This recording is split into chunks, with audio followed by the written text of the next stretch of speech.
Hola, ¿qué tal? Soy Josué Ortiz y esto es Vida en Gracia, un podcast donde platicamos acerca de temas contemporáneos a la luz de la palabra de Dios. En esta temporada hemos decidido invitar a diferentes amigos y colaboradores que participan en la expansión del reino de Dios en diferentes países y ministerios. El día de hoy tenemos el privilegio de entrevistar a Natán Díaz. Natán es un querido amigo, uno de los que yo considero más cercanos a mí. Estamos ambos trabajando en la Ciudad de México y platicamos hoy de temas de predicación, la predicación expositiva, predicación temática. También platicamos acerca de posiciones escatológicas y cómo es que la palabra de Dios nos apunta todo hacia el reino de Dios. Así que espero que disfrutes este episodio y si te gusta, no olvides darle un like en YouTube o en las plataformas en las que estés, pero también compártelo con otras personas. Disfrútalo.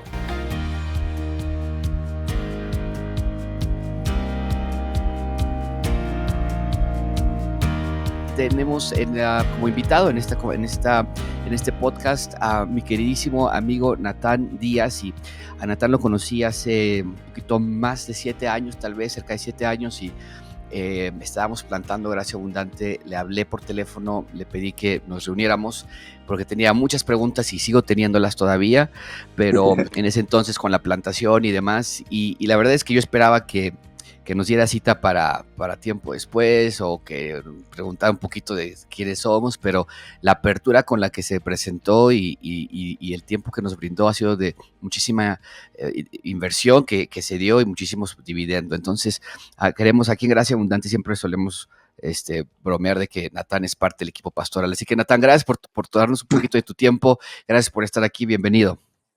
Gracias, Josué, es un gusto acompañarlos. La verdad es que sí, hemos disfrutado mucho esa comunión con ustedes y esa relación como iglesias, ¿no? A nivel personal, tú y yo, y también como iglesias. Ha sido una bendición.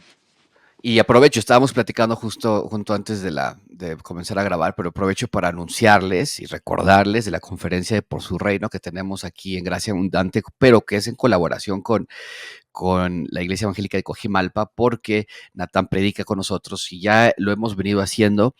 Antes de la pandemia lo veníamos haciendo, pero ya que estamos más lejos de ese evento mundial, ahora sí ya es una vez por año, y el próximo marzo, final de marzo, va a ser la siguiente conferencia de 2025 y no se la van a querer perder. Natán va a estar aquí con nosotros también y va a ser de muchísima bendición. Bueno, pues Natán, platiquemos un poquito de diferentes temas. Tengo yo 2 temas sobre la mesa, pero podemos agregar hasta un tercero si nos da tiempo con respecto a la consejería, porque también Natán ha estado influyendo muchísimo, moviendo muchísimo con el tema de consejería bíblica. Pero 2 temas primordiales que me gustaría platicar contigo porque son áreas en las que tú te ves bastante desenvuelto.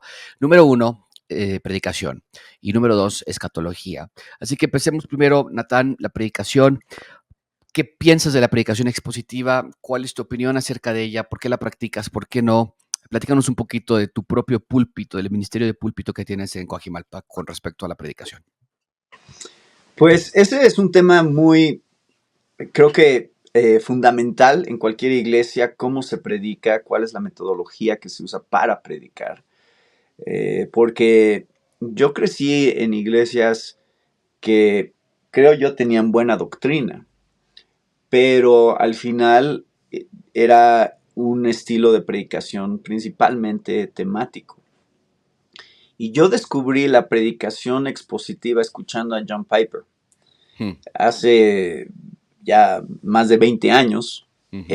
Cuando empecé a leerlo y a escuchar sus sermones, empecé a escuchar una serie sobre Romanos, porque yo estaba predicando sobre Romanos, entonces estaba buscando recursos en línea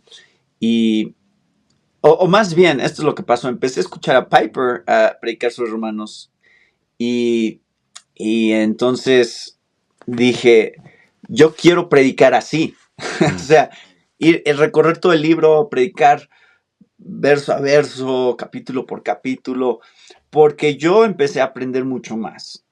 O sea, yo empecé a darme cuenta que yo estaba aprendiendo mucho más del texto de esta manera que como yo había estudiado toda mi vida, la Biblia.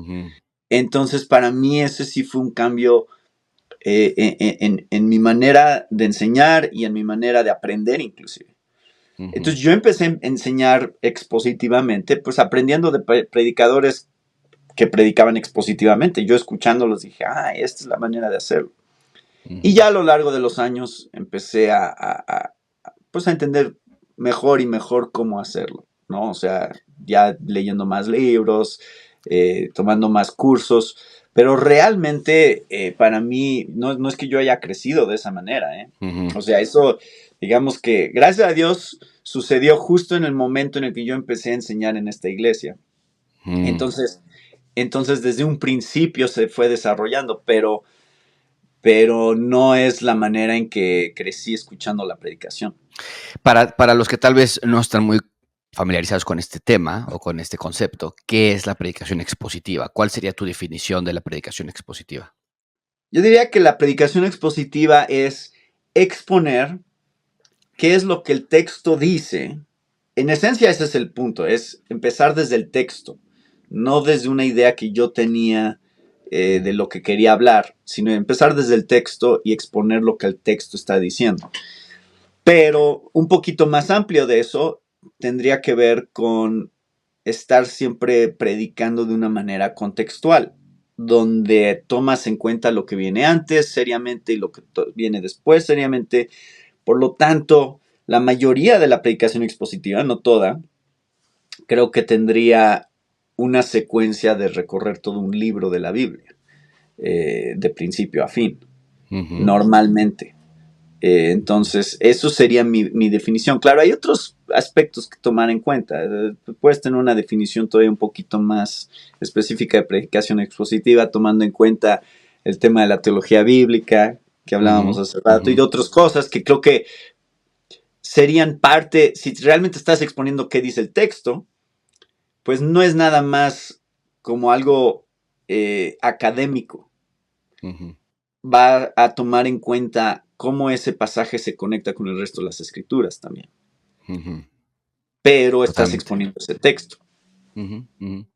Sí, y teniendo la intención original del autor, ¿no? O sea, Exacto, exacto. buscando Que el autor qué es lo que quería. estaba haciendo, pero la revelación progresiva, que es innegable, pues se conecta con otros textos, ¿no? Y aún así permanece, que es un problema de la predicación expositiva. A veces si nos cerramos demasiado podemos perdernos de vista de toda la conexión que hay en las escrituras, porque estás encerrado nada más en un paradigma de ese contexto inmediato que desde luego es lo principal, pero que es una progresión, ¿no? Pedro dijo, los apóstoles que inquirieron diligentemente, que procuraron diligentemente ver los tiempos y los momentos acerca de los sufrimientos de Cristo.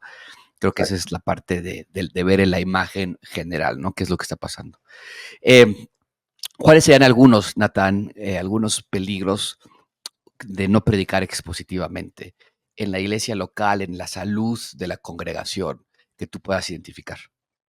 Bueno, yo creo que el peligro más grande que existe es lo que algún autor, me acuerdo, no me acuerdo quién era que leí, que lo llamaba el fenómeno del versiculismo. Que él decía es que los cristianos conocemos muchos versículos Mm, de la Biblia, pero son versículos aleatorios. Entonces, cuando no se predica expositivamente, tú estás fomentando que la gente escoja lo que a ellos les gusta de la Biblia. Y tú cuando predicas, estás poniendo un patrón para la iglesia de cómo la gente puede ellos estudiar y entender su Biblia. ujú, Entonces, claro. como sea la predicación de una iglesia, va a ser la metodología de estudio de la congregación. Ujú, ujú, Entonces, si tú les dices, y miren este versículo de acá, y miren este de acá, y miren este de acá, y todo el tiempo siempre estás brincando y tomando diferentes versículos de diferentes lugares, entonces le estás enseñando a la congregación a hacer eso.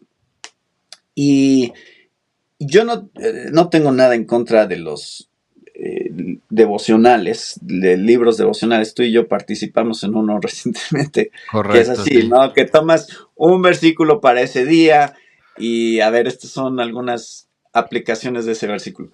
Ujú, Yo creo que eso es útil, pero no puede ser la dieta única de un cristiano. Y creo que muchos cristianos consideran su tiempo devocional así, como lo único que tienen que hacer es leer un versículo y tener algunos pensamientos positivos sobre ese ujú, versículo Y eso es un devocional. Y yo creo que un cristiano debería tener dos maneras de llegar a la Biblia. Uno, sí está bien, meditar sobre un versículo si quieres, con algún buen recurso de algún buen devocional, pero también tienes que estar leyendo la Biblia en su contexto. Entonces, el más grande peligro es que la iglesia no entienda la importancia de leer contextualmente la Biblia. Ujú. Y entonces generas tú una congregación, así como el pastor sería, que casi puede terminar haciendo que la Biblia diga lo que tú quieres que diga, porque casi siempre va a haber algún versículo que tú puedas encontrar que parezca apoyar lo que traes en mente. Siempre. O Exacto. sea, aún una herejía. Ujú. Entonces ahí está el gran peligro. Está el peligro en que la gente no entienda la doctrina correctamente que la Biblia está enseñando, porque nada más está escogiendo partes de la Biblia e ignorando otras. Yo agregaría también ahí, Natán, no sé tú qué piensas, pero uno de los peligros de no predicar expositivamente es que nosotros como pastores nos podemos volver conformistas, por no decir flojos tal vez, porque yo puedo preparar un sermón temático y por cierto, creo que aquí, no sé si tú estás de acuerdo, pero estaría casi seguro que sí, que hay momentos en los que los sermones temáticos no nada más son ideales, sino tal vez incluso son necesarios, Mm. en algún funeral, obviamente las bodas, el nacimiento de algún hijo, y entonces tú quieres el día del no nacido, donde justamente hablamos acerca de la dignidad de la vida y es importante sacar esos temas, pero en una menú semanal, creo que para nosotros, a mí en lo personal, me es más fácil hacer un sermón temático acerca del chisme o acerca de cómo tener un mejor matrimonio, que preparar un sermón expositivo que te va a llevar mucho más tiempo de investigación y estudio. Entonces creo que es uno de los riesgos también importantes para el pastor que tenemos que considerar, ¿no? Exacto, exacto, porque mira, algo que yo he visto en la congregación es, a veces, lo que decía hace rato, de que tú estás dando un patrón de cómo estudiar la Biblia. Eh, yo quiero que la gente se dé cuenta que nuestra imaginación no es el mejor recurso para entender o enseñar la Biblia. Sí. Ay, yo les digo en la clase de predicación, la verdad, pasamos poco tiempo hablando de las aplicaciones. Mm, Y la razón por la que pasamos poco tiempo hablando de las aplicaciones es porque, por lo menos desde mi perspectiva, yo no necesito mucho tiempo para pensar en aplicaciones. O sea, eso como ujú, que sí, claro. en mi imaginación y mi experiencia de todos los Ujú, días, tantas historias que conozco, que las aplicaciones me vienen. Yo podría pasar un sermón completo contando historias. total. Y Sí, sí, fíjense, y sí, el sí. otro día pasó esto, y esto es lo que puedes aprender de esa situación. Ujú, Eso no me costaría a mí nada de trabajo. ujú, Pero el realmente entender el texto, exponer el texto y que la iglesia vea que lo que estoy predicando realmente sí viene del texto, eso sí es un reto. ujú, Eso sí no me viene tan fácil. ujú, correcto. Am, Eso no puedo improvisarlo. Ujú, ujú. Entonces, y yo me he dado cuenta, cuando trato de improvisar la interpretación del texto, normalmente me equivoco. Sí, sí, Normalmente después digo, a lo mejor no es lo que pensé que decía. exacto, sí. Entonces, eh, creo yo que sí hay un lugar para la predicación temática, pero aún la predicación temática contiene estos elementos de explicar un texto Claro, sí, y mostrarles que realmente eso es lo que el texto está diciendo. claro. Am, pero como dices, las veces que yo he estado con ustedes apenas Por su Reino, eran predicaciones temáticas en realidad. Ujú, sí, correcto. Pero tratas de mostrar que lo que estás haciendo es juntando una serie de pasajes que están explicando los mismos principios y puedes mostrar que realmente eso es lo que está diciendo el texto y en muchos lugares de la Biblia y estás conectando estas ideas, un poco como lo que hace la teología sistemática, ¿no? Pero Eso es lo que estaba pensando. Ujú. Sí, entonces hay una utilidad de eso, pero sí, como dices, no puede ser siempre ese tipo de manera de llegar a la Biblia, ¿no? Claro. En ocasiones eso es bueno.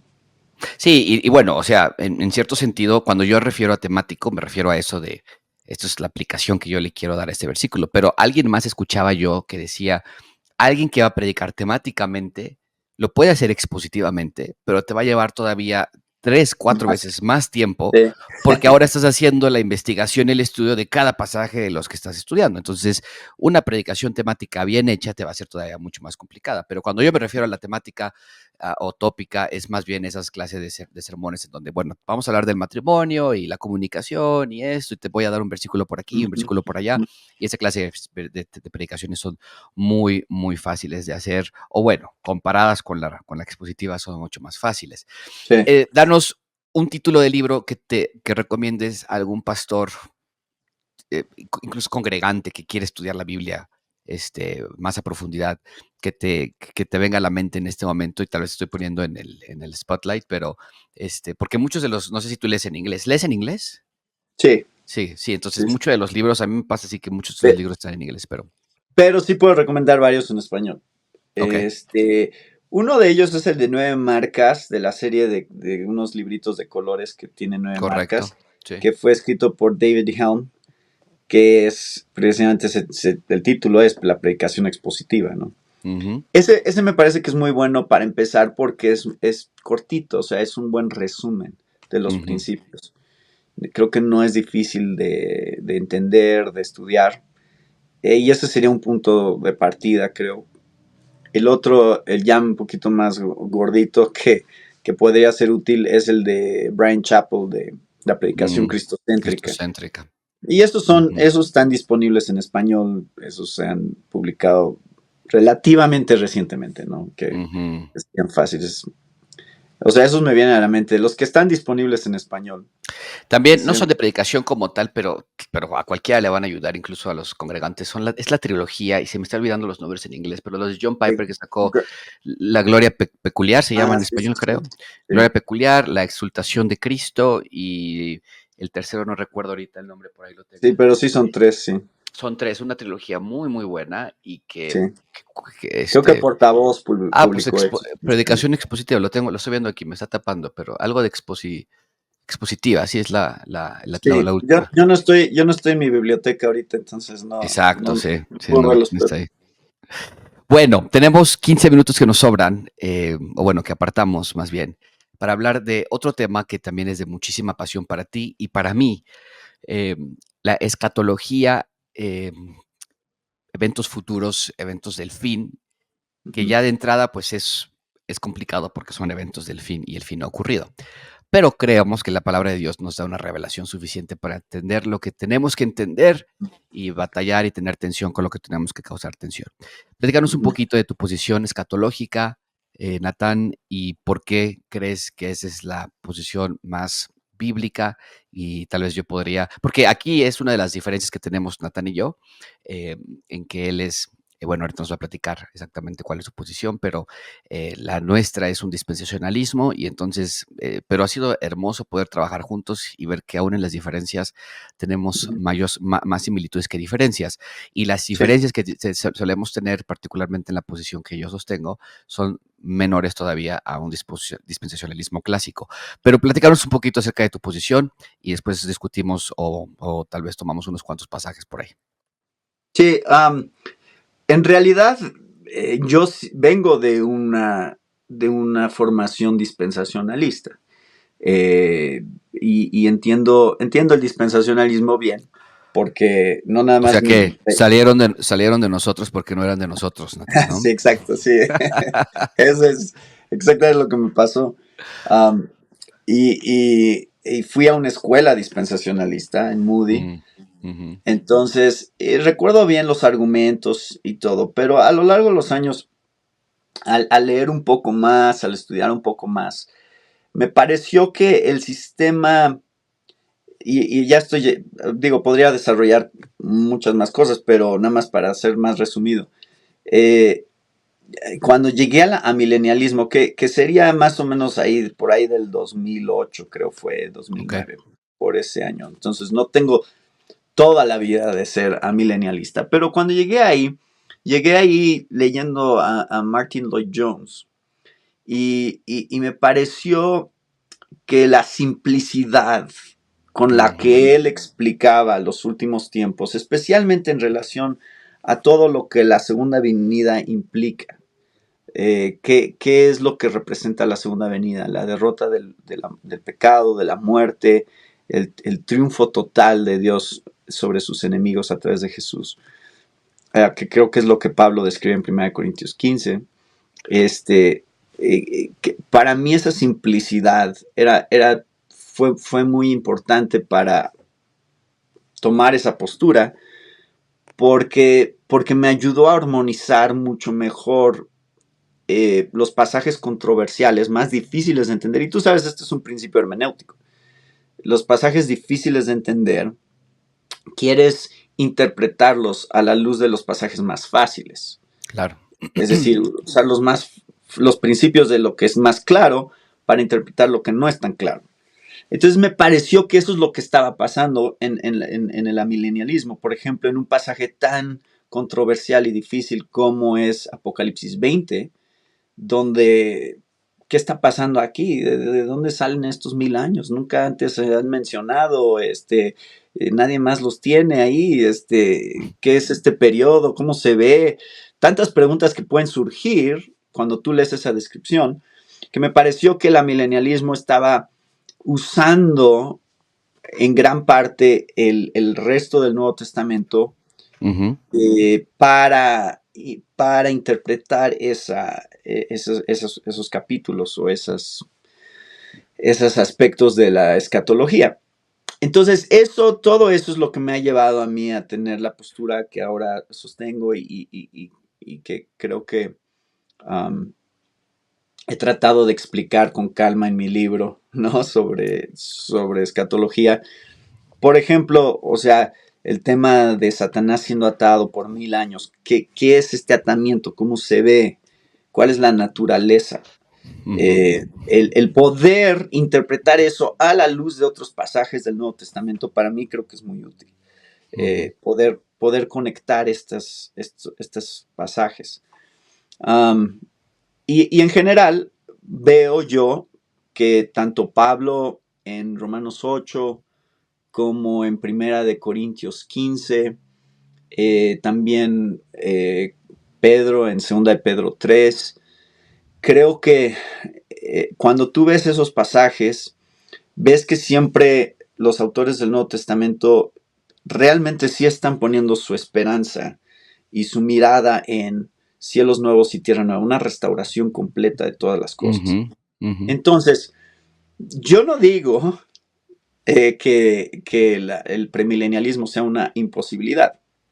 Veo los espacios o los argumentos como una posibilidad dentro de todo lo que a lo mejor no está en el texto. O sea, porque yo he escuchado muchos premilenialistas decirme, bueno, es que porque no está en el texto no significa que no es posible. Y yo estoy de acuerdo con eso, ¿no? Pero sí creo que, por ejemplo, cuando Pedro dice en 2 Pedro 3 que nuestra esperanza son cielos nuevos y tierra nueva. Entonces me siento muy cómodo poniéndome en esa posición de decir, eso es lo que espero. Esa es mi verdadera esperanza. Como Pedro dice, voy a vivir mi vida hoy a la luz de esa restauración total. Que creo que es lo que hace el amilenialismo, pone su esperanza directamente en ya el estado eterno, ¿no? Jesús regresará, restaurará todas las cosas. Si hay 1000 años antes de ese estado eterno, que es una especie de transición, de alguna manera, pues no sé, no encuentro mucha evidencia en el Nuevo Testamento para eso, pero si fuera el caso, de todas maneras veo que los autores del Nuevo Testamento están mirando más adelante que eso. No se están quedando en... es decir, no veo que nadie en el Nuevo Testamento le esté dando mucha importancia a ese aspecto de lo que representa un reino milenial. Inclusive no veo que ningún autor del Nuevo Testamento hable de promesas por cumplirse para Israel, por ejemplo, que están pendientes, que solo son para Israel. Eso es donde estarían principalmente, creo que, nuestras diferencias, porque en todo lo demás creo que estamos de acuerdo en gran parte. Bueno, podríamos meternos al tema del rapto también si quisieras, pero eso es otra cosa, porque eso es previo a la segunda venida, Ujú, de alguna manera. ¿Qué tan previo más bien es la pregunta, ¿no? ujú, ujú.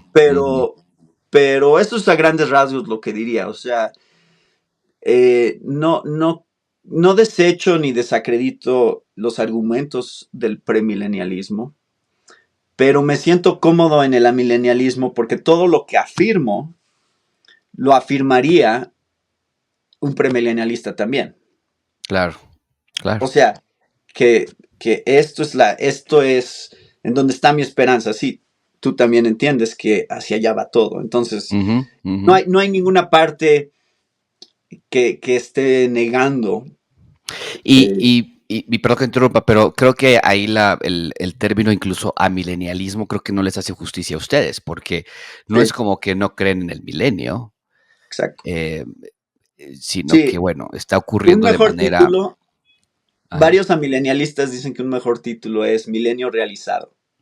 Ujú, Ese es un título que normalmente consideraremos más apropiado porque se refiere a que el milenio está en desarrollo ahorita a través del reino de Dios en la iglesia, especialmente en un sentido de lo que significa el triunfo de Cristo en su primera venida.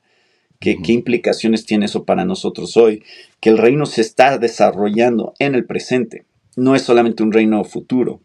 ujú. No se ha consumado, pero sí está en desarrollo a través de la iglesia ahorita. Lo Claro. cual creo que Apocalipsis 20 hace un énfasis sobre qué pasa con los que mueren en Cristo hoy y la manera en que si tú o yo morimos hoy, la manera en que participamos del reino de Dios al reinar con Él es todavía un paso más arriba de lo que estamos experimentando ahorita. O sea, es decir, va a ser eh, eh, los que han muerto en Cristo están reinando con Cristo de una manera más completa que los que todavía no hemos muerto. Y Satanás siendo atado por 1000 años es que durante este tiempo en el estado intermedio Satanás no tiene acceso a ellos. Exacto. No tiene acceso a ellos, que es lo que describe Apocalipsis 12. Apocalipsis 12, si tú Pero es recuerdas, justo lo que te iba a preguntar, porque Apocalipsis 12:13, Satanás sí está atacando. Se le da permiso sí, de... sí, pero en ese Y nada más hay como texto, punto de referencia para que nos escuchan. Apocalipsis 12:13 es lo que yo entiendo del amilenialismo, es el otro ángulo de Apocalipsis 20. O sea, no está hablando de dos diferentes momentos, sino dos sino diferentes paralelos. ángulos que están viendo. Exacto. Y es ahí donde, bueno, una de algunas cuestiones que yo tengo que no me queda a mí, no me convence, porque en un lado Satanás está atado, por el otro él está libre, ¿no?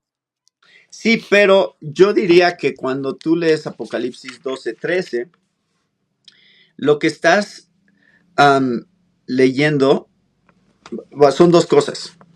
En el capítulo 3, en el versículo 13 dice que Satanás ataca, pero a la mujer se le dan alas. Ujú. Entonces, de alguna manera está siendo protegida de este Una ataque. protección. Sí. Ajá, hay una protección. Y al final, él sí ataca porque sabe que le queda un poco de tiempo, lo cual yo vería como un paralelo de ahora sí es desatado, ¿no? O sea, esos son los dos paralelos. Ujú, El atamiento se refiere principalmente a que la iglesia logrará su misión. Es decir, él no puede derrotar a la iglesia.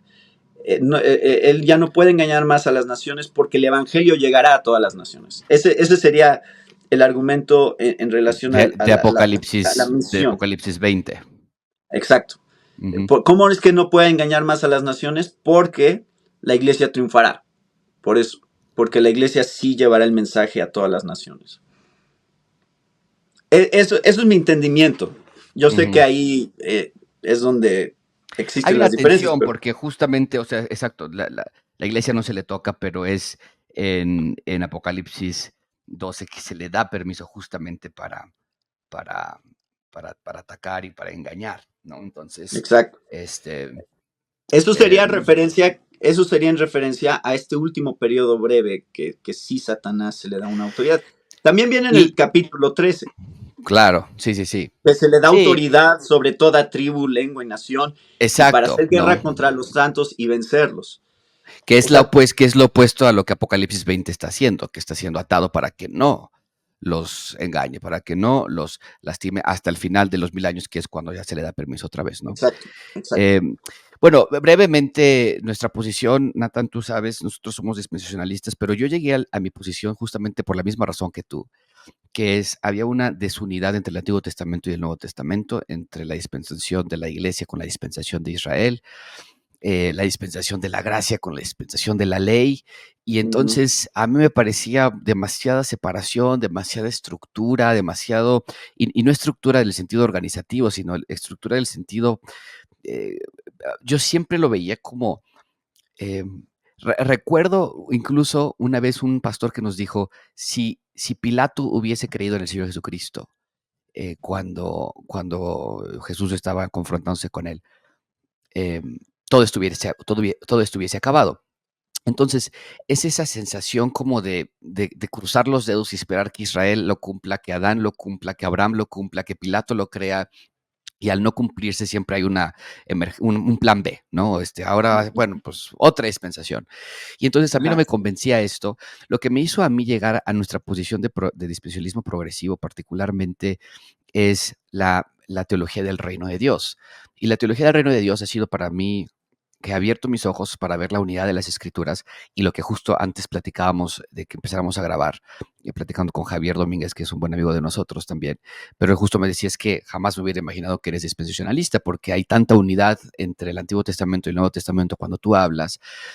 Platicábamos también tú y yo acerca de esa idea de Israel hoy como el Israel de Dios, el primer ministro de Israel, casi, casi como el que se sienta sobre el trono de David, y tenemos que orar por él y proteger, y claro que tenemos que orar por cualquier autoridad, pero en el sentido de, ¿no? Como el Israel de Dios, eso a mí no, nunca me convenció, no, estoy en desacuerdo, pero lo que sí veo en las escrituras es el tema central que es el reino de Dios, y es ese tema central que es tan fuerte en las escrituras, en Antiguo y Nuevo Testamento, que me lleva a pensar, tiene que ver el cumplimiento de las profecías literales acerca del reino de Dios en la tierra, ¿no?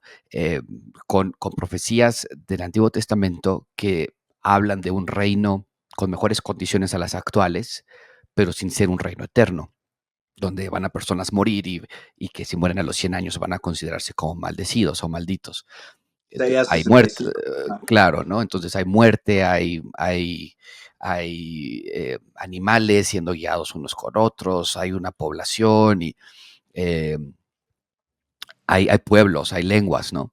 Entonces, cuando tú mencionas, por ejemplo, que no ves a los profetas, a los escritores del Nuevo Testamento hablar acerca de Israel o del cumplimiento de las profecías de Israel de manera literal, mi objeción sería, ok, primero sí creo que lo dicen, no con la palabra Israel, tal vez, pero sí con el tema central que es el reino de Dios. Pero mi objeción sería, tampoco lo contradicen. O sea, ellos tampoco dicen, ya no, no, se acabó. De eso Y que hablaba cuando decía que porque algo no estés no significa que no sea cierto. Sí. exacto, ¿no? Eh, y que para mí siempre ha sido como, bueno, cuando tenemos a los fariseos o a los israelitas en general diciendo es imposible que el Mesías ha de sufrir, es imposible que el Mesías haya de morir a través de la cruz, Ujú. era la responsabilidad de los autores del Nuevo Testamento y de los creyentes del primer siglo de armonizar las escrituras para darle el sentido, ¿no? Creo que es algo similar en la posición que yo sostengo, que es nuestra responsabilidad de armonizar los eventos de Apocalipsis 20 con el resto, y Apocalipsis 21, con el resto del Antiguo Testamento. Eh, cuando, cuando Pedro predica su sermón en Hechos capítulo 3, bueno, en Hechos capítulo 2, Natán, y esto es algo que a mí siempre me llamó la atención. Y bueno, antes de saltar ese texto, cabe recalcar que, de nuevo, el dispensacionalismo progresivo cree en la unidad de las escrituras de la misma manera que el milenialismo lo cree, que no son dos pueblos, un pueblo terrenal, un pueblo espiritual, que la expresión del reino de Dios en la tierra hoy es Israel, es la iglesia, perdón, Ujú. y que a través de la iglesia el Señor Jesucristo está reinando. O sea, hasta ahí vamos por completamente juntos. Ajá. Pero cuando yo veo a Pedro predicar en Hechos capítulo 2, hay tres diferentes ocasiones en las que Pedro les habla a los judíos en la predicación post-resurrección, en la predicación post-ascensión, y les dice en esencia, les dice tres diferentes ocasiones, hombres de Israel, hijos de David, todos los hombres de Judea. O sea, hay una intencionalidad muy fuerte hacia el pueblo de Israel. Y en esencia les dice, ustedes mataron al Mesías, ¿no? Y Ujú. cuando le preguntan a Pedro, bueno, ¿qué hacemos ahora? Pedro les responde, arrepiéntanse, crean en el Evangelio y esperen la restauración de todas las cosas. Mi pregunta principal y la que me ha llevado al dispensacionalismo progresivo es, ¿por qué Pedro no dijo, ya están todas las cosas? Ya está todo el cumplimiento de las profecías del Antiguo Testamento en Cristo, en nosotros, en la iglesia, Mm. sino que él dice, las esperen, y lo estoy parafraseando, pero tal lo debería buscar, pero en Hechos capítulo 3 dice, eh, 3:21, Hechos 3:21 dice, a él, o sea, Jesús, el cielo debe recibir, o sea, es el periodo de ascensión en el que estamos ahorita, el periodo de la iglesia, hasta, y es el marcaje cronológico, el día de la restauración de todas las cosas. Ajá. Y si se detuviese allí, podría yo pensar, ok, creo que son todas las cosas hablando del reino eterno, los nuevos tierras nuevas, que Pedro después va a hacer referencia que tú ya dijiste en Hechos 3, en Primera de Pedro 3. Pero dice, va hasta el día de la restauración de todas las cosas, acerca de lo cual Dios habló por boca de sus santos profetas desde los tiempos antiguos. Y, y para mí, este es uno, ¿no?, de los pasajes centrales que yo sostengo el dispensacionalismo progresivo, que es Pedro, post-resurrección, post-ascensión, vuelve a traer a la mesa el ya, pero todavía no, desde luego, Ujú. pero trae sobre la mesa el folder que está empolvado, que estaba ya guardado, archivado por mucho tiempo, y dice, aquí están los profetas. Y tenemos que esperar a que se cumplan las profecías. Bueno, ¿cuáles profecías? Mi posición me dice las profecías mesiánicas, ¿no? Las profecías mesiánicas, las profecías acerca de ese Mesías que habría de venir a instalar su reino en la tierra. Por eso para mí la teología del reino es tan importante, es tan neurálgico esto, que Pedro Ujú. dice, tenemos que esperar a que el reino de Dios se instale en la tierra. Yo esperaría que él dijese allí, ya está cumpliendo, ya está reinando.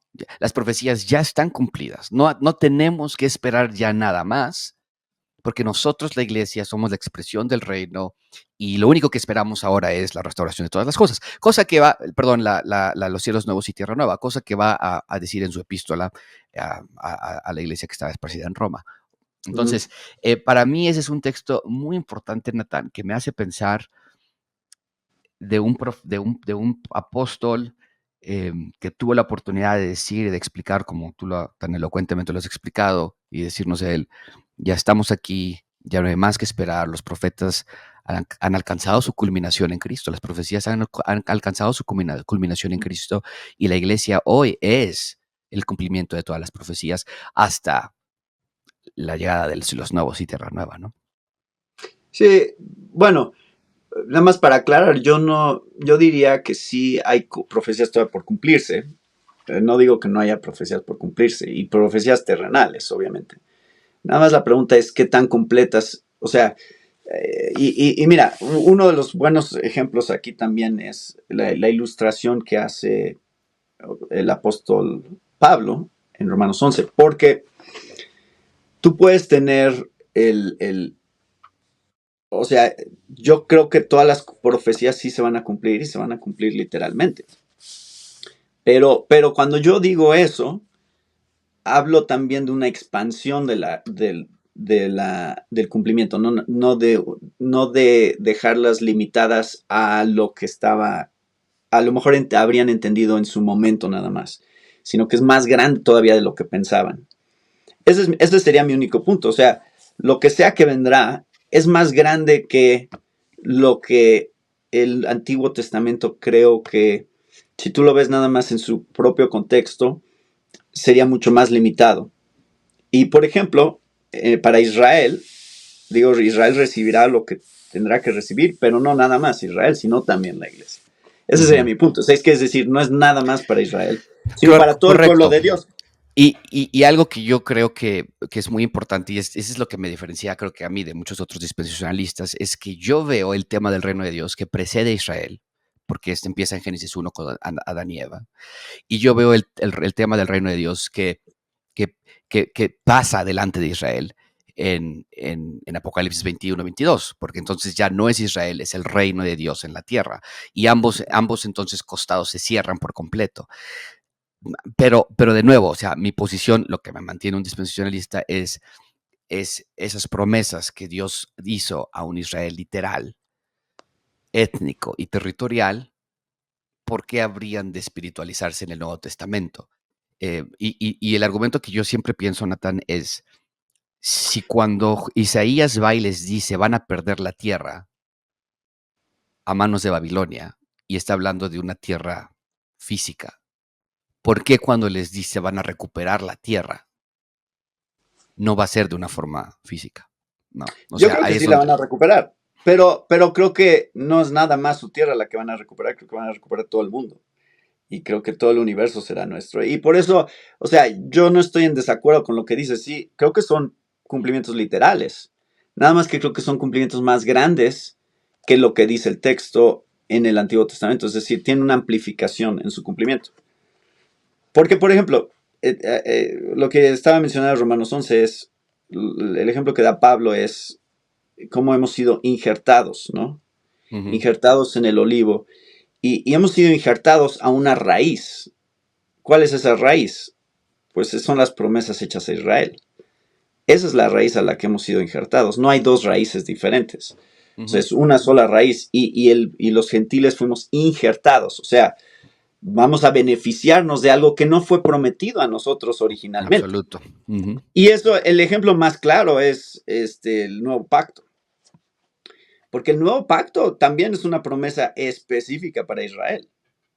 Ustedes, Israel, Judá, o sea, hasta menciona que esto es algo étnico, o sea, en el texto, si tú ves, ya sea en Ezequiel o en Jeremías, las promesas del nuevo pacto, están siendo dirigidas a Israel como grupo étnico. Ujú.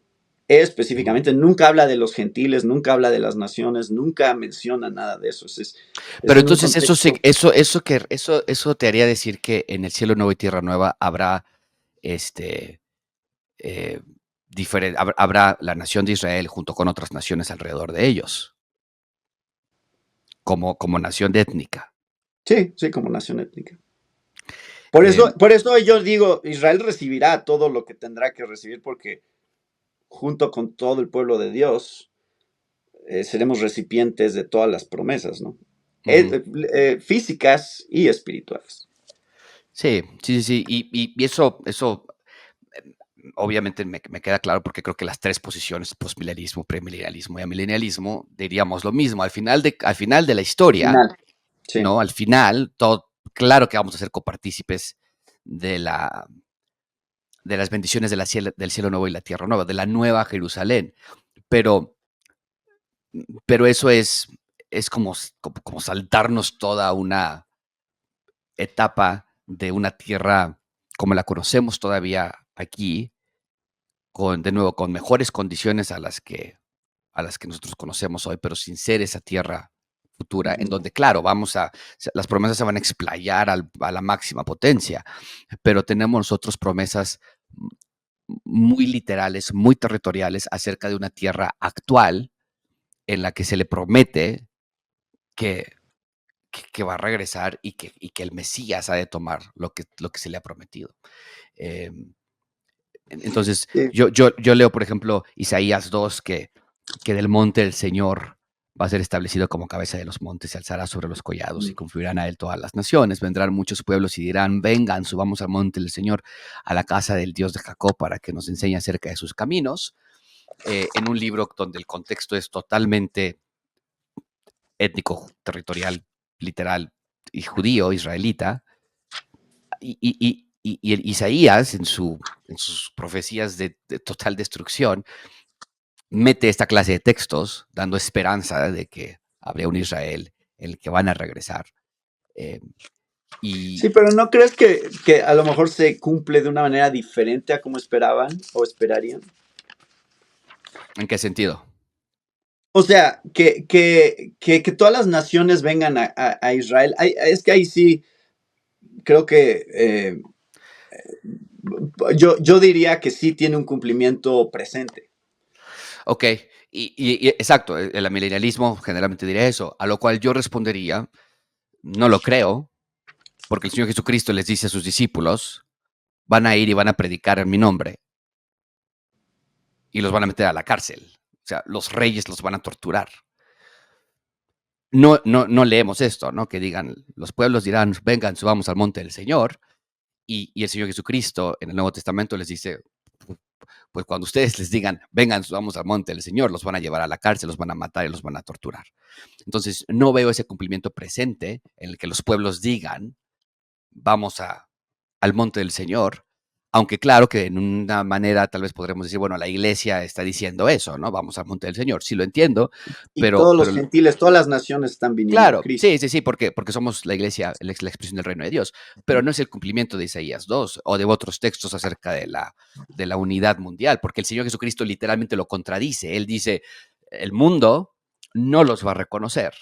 Los reyes, los gobernadores van a estar sentados frente a ustedes diciéndoles, cállense la boca, y ocurre después en Hechos capítulo 2, cuando capturan a Pedro y a Juan, y bueno, a todo a lo largo del libro de Hechos, ¿no? Entonces, yo cuando leo esta clase de textos donde habla de nuevo, no en la tierra eterna, en el reino eterno, sino en una clase de estado donde va a haber una llenura del conocimiento de Dios y las gentes, los pueblos van a llegar a acercarse a Él, no puedo yo reconciliar la idea de que sea en el presente cuando el Señor Jesucristo lo contradice, ¿no? Al contrario, les dice, prepárense, porque si al dueño de la casa le dijeron Belcebú, ¿qué más les van a hacer a ustedes? ¿No? Entonces, es ahí donde Es, yo encuentro esa distancia ajá. entre las profecías. Bueno, nada más te voy a decir qué es lo que yo veo.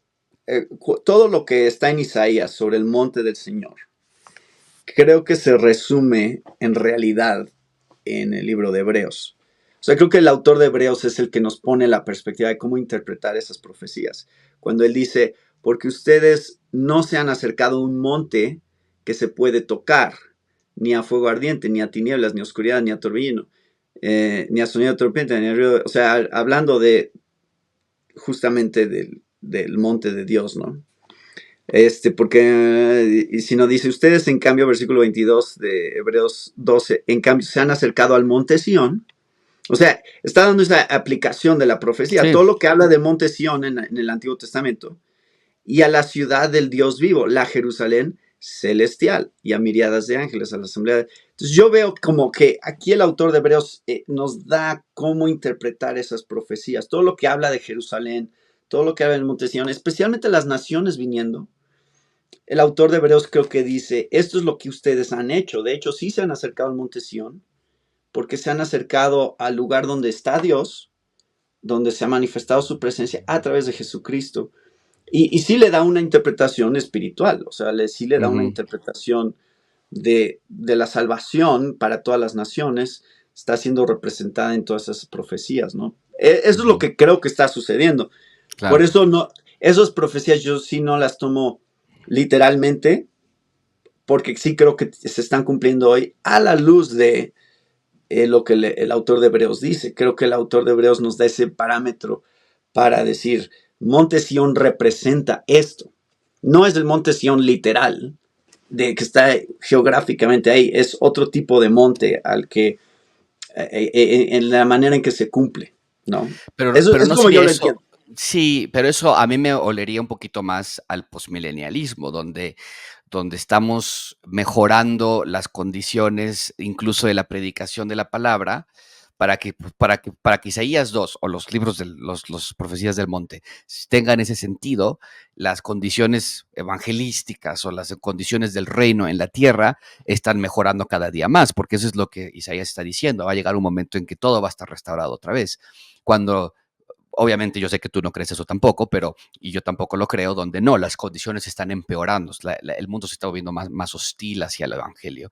Y aunque en un sentido espiritual, claro que nos acercamos, y yo siempre, cuando predicamos Mateo 5, yo siempre le digo el sermón del monte 2, ¿no? Porque el monte Sinaí es en el Antiguo Testamento, ahora el sermón del monte es un nuevo monte, es una nueva ley, es un nuevo. Entonces, claro que hay una espiritualización allí, pero no, yo no puedo reconciliar la idea de tomar esas profecías de Isaías y manejarlas como lo mencionas. Yo te voy a decir dónde creo que se cumple Isaías capítulo 2 y todas las diferentes, Apocalipsis 24, y se vio tronos y se sentaron sobre ellos, les concedió autoridad para juzgar y vi las almas y volvieron a la vida, reinaron con Cristo por 1000 años. Esto es donde yo creo que se cumple todas las profecías de Isaías capítulo 2 y de adelante acerca de la restauración de la que Pedro mismo hace referencia, la restauración de las cosas que los profetas. Y Pero, Pedro dice, esperen, ¿no? O sea, tenemos que esperar.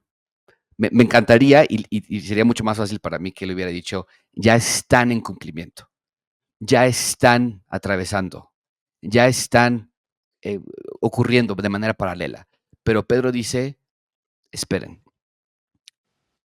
tuvo que subir y tenemos que esperar hasta que descienda, hasta que se cumplan las profecías de los profetas antiguos. Y después, ya no le dice versículo, pero después habla de Moisés, de lo que mismo Moisés habla. Incluso comienza con la predicación de Pedro con Abraham.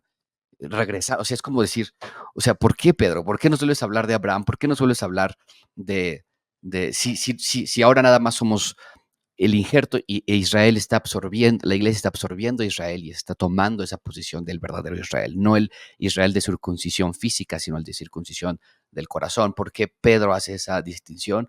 Yo creo que es porque está diciéndonos, eh, el reino de Dios aún falta por establecerse en la tierra, como los profetas de antaño dijeron que se establecería en la tierra, ¿no?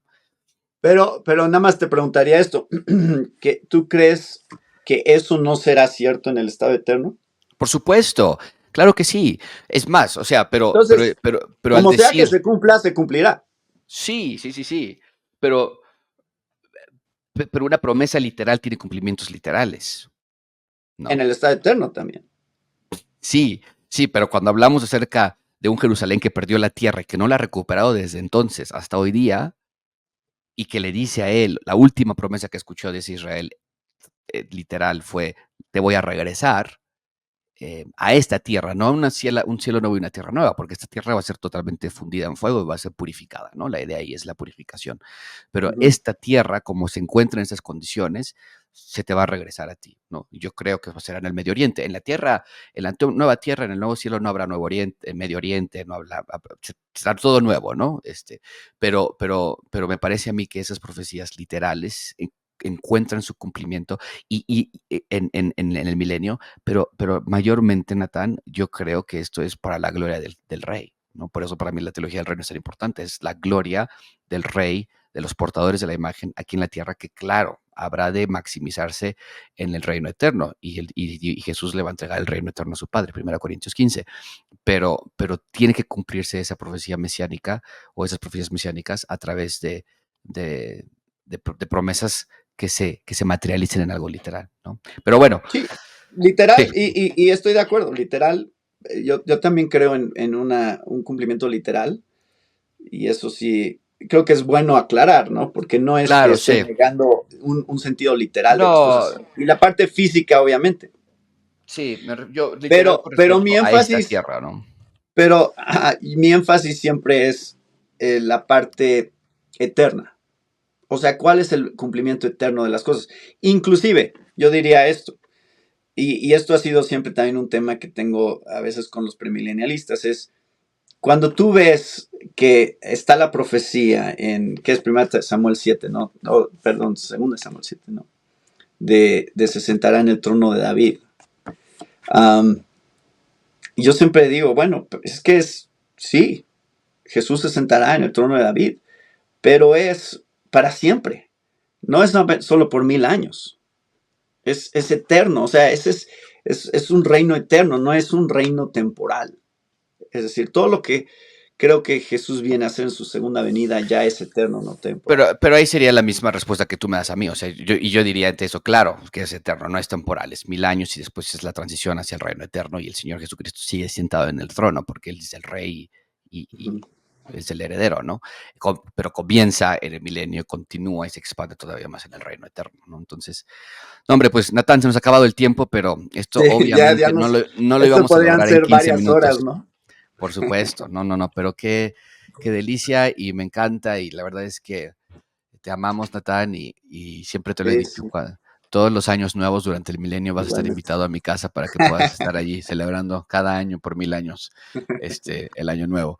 Natán, muchísimas gracias por este tiempo y la verdad es que fuera de broma, amamos las escrituras y estamos de acuerdo, vuelvo a insistir, estamos de acuerdo en más cosas de las que diferimos y no son cosas triviales en lo absoluto, son cosas a las cuales nos ha dado Dios la responsabilidad, pero creo que esta es una de esas tensiones a las que la escritura se refiere como la sabiduría inescrutable de Dios, ¿no? Ujú, Y ujú. nos encanta sumergirnos en esto, pero sabemos que, que somos incapaces de entender toda la mente de Dios, ¿no? Claro. Y esto nos motiva a estudiar más, ¿no? O sea, al Exacto. final cuando tenemos estas conversaciones, nosotros estudiamos más y buscamos tener convicciones más claras, más profundas, pero también la gente que escucha estas conversaciones también se motiva a estudiar más, ¿no? Entonces, por Claro. eso creo que es útil. Muchísimas gracias, Natán. Muy bonita tarde y gracias por conectarte con nosotros. Esperamos que no sea la Sí, última ocasión. sí, gracias, Josué, con gusto. Hasta pronto.